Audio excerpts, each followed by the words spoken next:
Welcome back. Today we are talking black is the new black.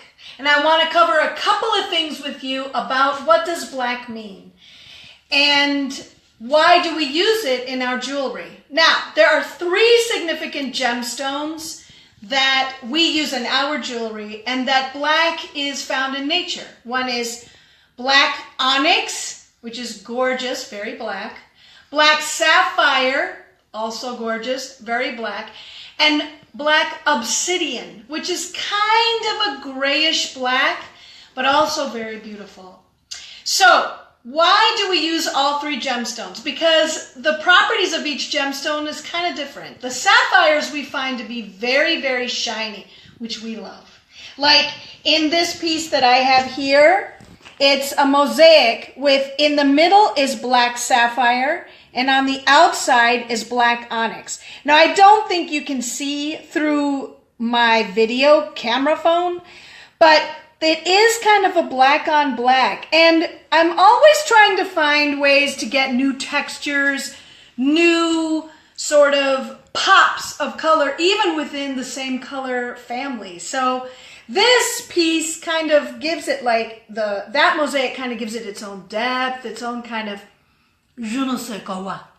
Anyway, why do we even use black in our jewelry? Let me tell you something. Okay. I don't know if you guys remember there was this queen. Her name was Queen Victoria. Now, Queen Victoria was the Queen of England for, I believe, 62 years. And she was the oldest monarch actually of the world that we know of. The oldest reigning monarch. And what happened was when her husband Albert, who was actually of German descent, when he died, he was only something like 42 years old, and he truly was her best friend, which, to be honest, was rare in a royal wedding because they were forced to be married together, right? So they didn't even know each other. But he turned out to be her greatest advocate. He helped guide her while she was the monarch. And when he died, and I think they had 9 children together. That's a lot of kids. When he died, she went into mourning. And what did that mean? It meant that for the rest of her life, she wore black. Now, that tradition is carried on in many, many different cultures, okay? Like, for example, in Greece, when a woman loses her husband, the tradition was, not so much today, but the tradition was that for 40 days, the wife would only wear black. And many family members only wear black for those 40 days to show that they are in mourning. But when Victoria lost Albert, what happened was a new jewelry fad came in, if you will, and it was called Victorian jet jewelry. And at first, the stone that was used was a significant stone. It was from Whitby or Whitby, forgive me if I don't know my English pronunciations very well, in Yorkshire.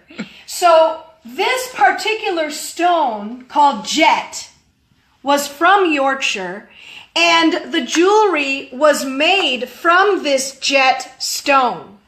But what happened was that jet stone was very rare. There wasn't enough of it for the fad that Victoria started. Now remember, Victoria also started the white dress at the wedding. She was the first the first person to use a different dress for their wedding, and that's why we wear white today, was because of Queen Victoria.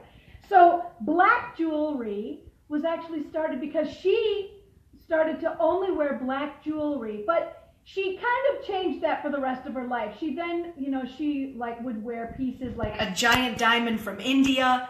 She would wear different pieces from all over the world, but the black jewelry fad was started by her, and we still have it today. Now, we don't really see jet jewelry very often. We see black jewelry, usually in onyx or in black Swarovski crystal, but black jewelry is something that's been used in myriads of cultures. Like these are African horn, actually from Kenya. And typically this would have been ebony, but now what they do is they take horn and they dye it. Like this, if you see, is a batik bead. That's actually what they do is they dip this, they put wax here so that the pattern is created on this bead. It's actually dyed. It originally was white. Well, it was bone from animals that were slaughtered for meat. And it's done in all sorts of different patterns. Or, for example, here, this is mother of pearl with that same dyed horn. And it's typical for Africa, especially in Kenya. These are also African beads, and as are these, used again in their jewelry. Another stone that I wanted to show you, I can't believe I didn't. These are lava rock and black tourmaline. So actually there's 5 gemstones that we use: onyx and sapphire and lava rock and tourmaline, and I forgot the last one. But I wanted to show you, my Sophanista, some pieces that we've made using these different gemstones. So here's another one of black sapphire that we made with labradorite. This is a pretty simple mosaic, but the middle part is done with black sapphire and the outside is actually done with black onyx. And we put it on a strand of labradorite because we wanted to create like a neutral that kind of had a pop to it, like a sparkly pop. Who doesn't want a sparkly pop? Okay. This one is another onyx piece that we made, and in the middle we put, this is actually the ancient Greek symbol for water. And this bead I got in the Plaka region of Athens, and we put it on gold chain, and I think it is a fabulous piece. But here I also wanted to point out the Moxie collection, where we have again black onyx and black sapphire. These pieces are also available if you message us, or they are also available on the website. They're going to be up very, very soon. We are so excited about this Moxie collection, I can't even tell you. But let's keep looking at other pieces. Here we got Veronica wearing, this is a piece that actually is it's a watch that I got in Bordeaux, France on one of my stops. And though this reads as a black, it's actually garnet. Isn't that fabulous? And there's labradorite and silver. And this watch is from the 1840s. Isn't that cool? Here's another piece with black onyx and oxidized silver. Here are some earrings from Greece, and they are made with obsidian and handmade silver. Here's sometimes when I used, like, this is black onyx with aquamarine. I love to mix stones. Like here it is with labradorite. Love me the labradorite. I wanted to introduce you, ladies and gentlemen, to my latest lovely head of the studio. Her name is Neiku. Now, this was given to me by a very dear friend of mine who used to live in South Africa, but she picked up this in Kenya, actually. We named her Neiku, which means in Maasai, it means born in the early morning. And we picked that name because my Chloe, who was my toughest delivery, was born in the early morning. So we kind of named her after Chloe. And here we have smoky topaz with black agate. Oh my God, another stone we use. Black agate and labradorite. I love this necklace. I think it's gorgeous. But no black jewelry collection talk would be complete without talking about the black leather cuffs that Mauricio makes. You know, these are all handmade by my husband, Mauricio.